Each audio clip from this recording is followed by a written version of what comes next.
अग्निमांद, तो हमने अरुचि पढ़ लिया था। अब हम देखते हैं अग्निमांद क्या है।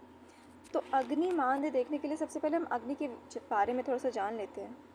तो आचार्य चरक ने कहा कि शरीर के पोषण में जो प्रधान कारण है वो अग्नि है। ठीक है, मतलब कि अग्नि के थ्रू ही हमको पोषण मिलता है, और इसमें जो इसकी हेल्प करता है वो होता है आहार। ठीक है, हम खाना खाते हैं, अग्नि उसका पाचन करती है और फिर हमारे शरीर को पोषण देती है। ठीक है, तो मेन जो कारण है वो है हमारी अग्नि। अब जठराग्नि की विशेषता के लिए आचार्य चरक ने कहा है कि शांते अग्नो म्रियते युक्ते चिरम जीवंत नामया रोगी स्याद विकृतय मूलम अग्निस्तस्य तस्मानि रुच्यते। मतलब कि यदि जठराग्नि शांत हो जाए तो मनुष्य की मृत्यु हो सकती है, और यदि जठराग्नि में विकृति हो जाए तो मनुष्य में विभिन्न रोगों की उत्पत्ति हो सकती है।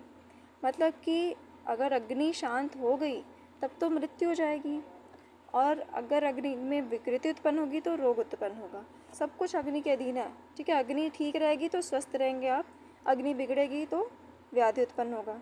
इसीलिए अग्नि को मूल माना गया है। ठीक है, किसका मूल माना गया है?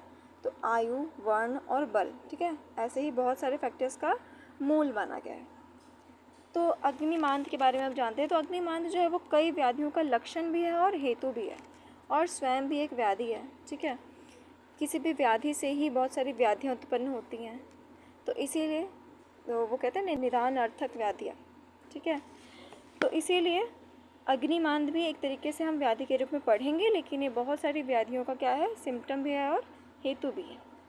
तो अग्निमांद में क्या होता है कि जो खाया हुआ लघु भोजन भी है ना, उसका भी परिपाक उचित रूप से नहीं हो पाता है।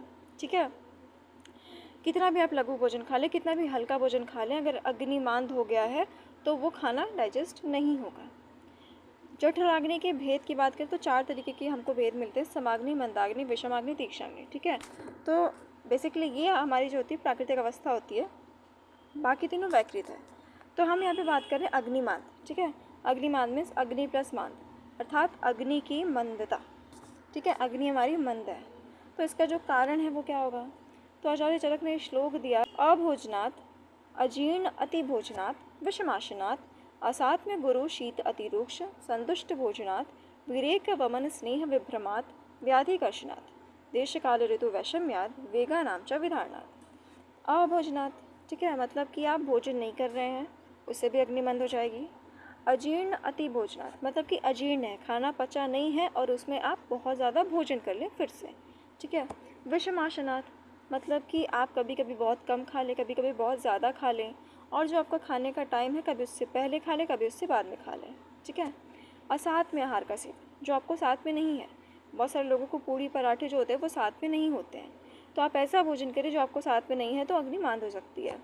उसके बाद है गुरु शीत अतिरूक्ष। ठीक है, ऐसा भोजन जो बहुत ज़्यादा गुरु हो, बहुत ज़्यादा शीत हो या बहुत ज़्यादा रूक्ष हो। संतुष्ट भोजना, ठीक है, दूषित हो या बासी हो, ऐसे खाने को खाएंगे अगर आप तो। विरेक वमन स्नेह विभ्रमात् व्याधिकर्षणा, ठीक है, जो वमन विरेचन या फिर जो स्नेहपान हम कराते हैं उसकी व्यापत्ति हो जाना। ठीक है, या फिर उससे कॉम्प्लिकेशंस उत्पन्न होना। देश काल ऋतु वैषम्याद, ठीक है, देश काल और ऋतु जो होती हैं वो विषम हो जाएं अगर।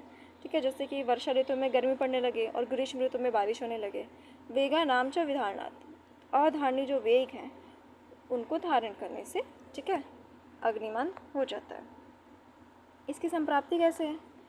तो निदान का सेवन करेंगे, मतलब कि कफ प्रकोपक आहार विहार का हमने सेवन किया तो कफ दोष जो है वो प्रकोपित हो जाता है।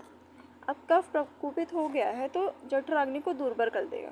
ठीक है, अब जठराग्नि जो है हमारी दुर्बल हो गई है तो क्या हो जाएगा?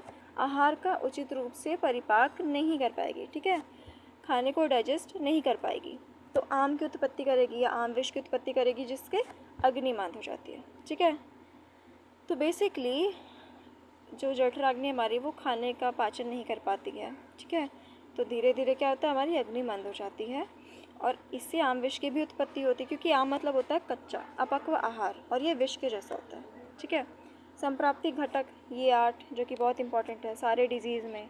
तो दोष इसमें रहेंगे मुख्यतः कफ प्रधान, दूष्य अग्नि की बात है ना, अग्निमांद है, और रस धातु को दूषित करेगी। स्रोतस खाने की बात है तो अन्नवा स्रोतस। अधिष्ठान आमाशय से ही खाना खाते हैं और ग्रेडी है इसमें। स्रोत दृष्टि में संग रहेगा, अग्नि इसकी मंद रहेगी, स्वभाव जो है वो चिरकारी है, और साध्य असाध्यता में ये साध्य होता है। ठीक है, भेद इसमें नॉर्मली 3 होते हैं, वातज, पित्तज और कफज। तो इसके सिम्टम्स देख लेते हैं या लक्षण देख लेते हैं। तो वातज, वात का फेवरेट लक्षण क्या होता है? शूल। तो उदर शूल है ना, खाने की बात है तो उदर में शूल होगा। उसके बाद है तोंद, मतलब कि सुई चुभने जैसे पीड़ा होना। और वात से ही दुर्बलता आती है तो दौर्बल्य, अंग में मर्द होगा, है ना, और मुखशोष हो जाएगा।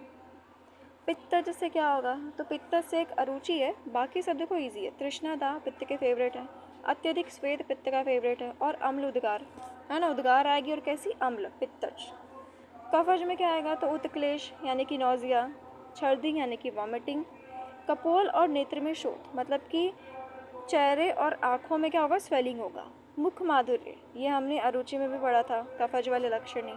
क्लम, मतलब कि बिना परिश्रम किए ही थकान होना, आलस्य उत्पन्न हो जाएगा और शरीर में भारीपन फील होगा। ये हमारे कफज के लक्षण हैं।